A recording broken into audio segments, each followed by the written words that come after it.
በተለያዩ ምክንያቶች ራሳቸውን መመገብ ላልቻሉ ዜጎች በተቀረጸው የሴፍቲኔት ፕሮግራም ተጠቃሚ ከሆኑ በሚሊዮን ከሚቆጠሩ ዜጎች መካከል እነ አህመድ መሐመድ ተጠቃሽ ናቸው። በሴፍቲኔት ፕሮግራም በተደረገላቸው ድጋፍ ከተረጂነት ራሳቸውን ማላቀቅ መቻላቸውን በማስረዳት የተረጂነት አስተሳሰብ ክፉና ዜጎች አቅማቸውን እንዳያወጡ የሚገድም መሆኑን ከልምዳቸው በመነሳት ይናገራሉ። ተረጂነት በጣም ያዳክማል። የሚጠቅመውም ነገር የለም፣ አይጠቅምም። 10 ሰው በዙሪያ ስራ ጀምሯል። እነዛን 10 ሰው ደግሞ አይቶ ደግሞ 20-30 ሰው በዙሪያው ሲሆን በአማካኝ በአጠቃላይ በሀገራችን ላይ ያለ ተረጂነት ያለው ሰው በዚህ መልኩ የተሳሰረና አብሮ ጓደኛ በመሆን በመተሳሰር ቢሰራ የበለጠ ነገር መጠቀም እንችላለን ብዬ አስባለሁ። አኒኒ ሞቱማ ከናፊ ገዳንቲ ራካየቲ በከከና ጋውኪያፊ ከትንሽ ተነስቼ እዚህ ስለደረስኩ እኔ ይህንን መንግስት በጣም ነው ማመሰግነው። አሁን ከሴፍቲኔት ወጥቻለሁ፣ ወደዛ አልመለስም። መስኖ እያለን መሬት እያለን በቂ ውሃ እያለን ሳልጠቀምበት በድህነት ቆይቻለሁ። አሁን ስሩ እግርና እጅ አላችሁ ሲሰራ ነው ጥቅም የሚኖረው ብለን በአካባቢያችን በጎረቤታችን ምሳሌ ሆነናል። አሁን መንግስትን እያመሰገንን ነው።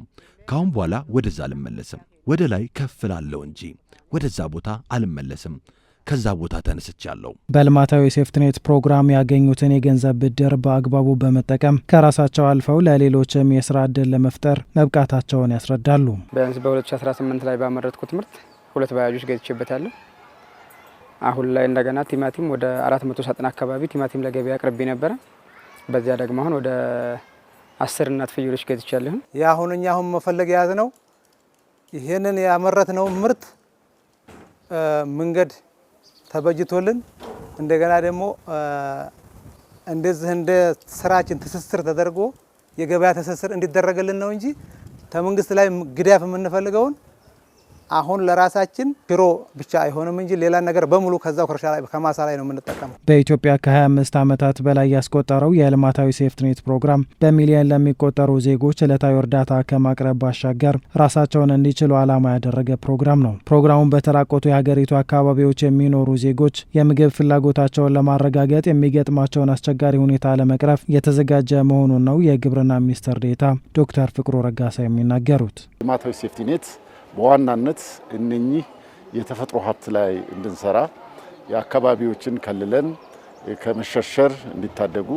የደን ልማት እዛ ላይ እንዲካሄድ በለማው ደን ላይ ደግሞ ተያያዥ የሆኑ የእንስሳት መኖ የንብ እርባታ እንዲካሄድ ተደርጓል። የመስኖ መሰረተ ልማቶች እንዲገነቡ ከማድረግ በዛ በመስኖ ደግሞ የእንስሳቱ ልማት የሰብሉ ልማት እንዲካሄድ በማድረግ ትልቅ አስተዋጽኦ እያደረገ የሚገኝ የፕሮግራም ነው። የሴፍቲኔት ፕሮግራሙ ከተነሳበት ዓላማ ውጪ በአንዳንድ ሰዎችና አመራር ቦታ ላይ በሚገኙ አስፈጻሚዎች ዘንድ ጭምር የአስተሳሰብ ችግር መፍጠሩን ሚኒስትር ዴኤታው ጠቁመዋል። ይህንን ችግር ጨምሮ በአተገባበር ላይ የሚስተዋሉ ክፍተቶችን በማረም በአዲስ መልኩ ማሻሻያ በማድረግ ከተረጂነት ወደ ምርታማነት የተሰኘ ፕሮጀክት ተቀርጾ ወደ ስራ መገባቱን አስረድተዋል። ሴፍቲኔት ሲባል ሰው በነጻ ብቻ ሰው እርዳታ ወስዶ ቁጭ ብሎ ያን እርዳታ እየጠበቀ እንዲኖር የሚመስል ያመለካከት ችግር ነበረበት። ሆኖም ግን ዋናው ነገር እነኚህ የተጎዱትን ቦታዎች እንዲያለማ ቀጣይነት ያለው የራሳቸውን ኑሮ መሰረት እንዲያስተካክሉ የሚረዳ ስራ ነው ሲሰራ የነበረው። ከተረጂነት ወደ ምርታማነት የሚል ኢኒሼቲቭን ይዞ ተጀምሯል።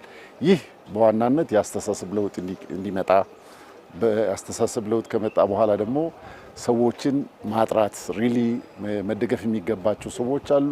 በዛ ውስጥ ተደብቆ ደግሞ የሚደገፉ ሰዎች አሉ። እነሱን ከማጥራት መጨረሻ ላይ ደግሞ ሀብት ካፈሩ በኋላ እነኚህ ሰዎች ከተረጂነት ተላቀው ወደ ራሳቸውን ችለው የራሳቸው ምግብ ዋስትና አረጋግጠው ለሀገርም የምግብ ዋስትና እንዲረጋገጥ የምግብ ሉዓላዊነት እንዲረጋገጥ እንዲሻገሩ እየተደረገ ያለና ይሄ ፕሮግራም በዛ ያንን እየደገፈ ያለ ፕሮግራም ነው። በሰው ሰራሽ ብሎም ተፈጥሯዊ ምክንያቶች የሚከሰቱ የምግብ እጥረትንም ሆነ ሌሎች ችግሮች በየትኛውም ስፍራና ጊዜ የሚከሰት ነው።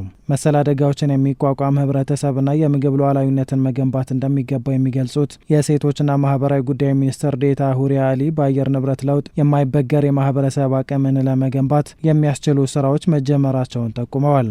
የትኛውም ዓለም ላይ ተፈጥሮም ይሁን የሰው ሰራሽ ችግሮች ያጋጥማሉ። ነገር ግን ሀገራት የሚያደርጉት ይህንን ችግር ሊጋፈጥ የሚችል የማይበገር ማህበረሰብን መገንባት ነው። ትልቁ እየሰራን ያለ ነው ያ ነው።